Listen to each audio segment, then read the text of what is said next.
আন্তর্জাতিক river day উপলক্ষে সোনামুড়া শ্রীমন্তপুর স্থিত আন্তর্জাতিক স্থলবন্দরে গঙ্গা পুজোয় অংশ নিলেন রাজ্যপাল ইন্দ্রসেনা রেড্ডি নাল্লু।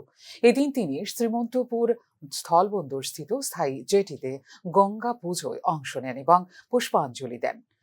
পাশাপাশি গোমতী নদীকেও পুজো করেন তিনি। প্রথমে রাজ্যপালকে সীমান্তরক্ষী বাহিনীর পক্ষ থেকে গার্ড অফ অনার জানানো হয়।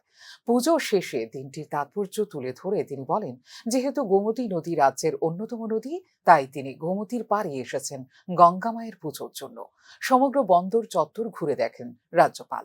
পাশাপাশি সীমান্তের 0 পয়েন্টে গিয়ে জওয়ানদের হাতে শুভেচ্ছা স্বরূপ মিষ্টির প্যাকেট তুলে দেন। এদিন রাজ্যপালের সঙ্গে ছিলেন সিপাহীজলা জেলা শাসক doctor Siddhartha Shiv Jaiswal. Land port অথরিটির পক্ষে ছিলেন ম্যানেজার দেবাশিস নন্দী সহ স্থানীয় প্রশাসনিক আধিকারিকেরা।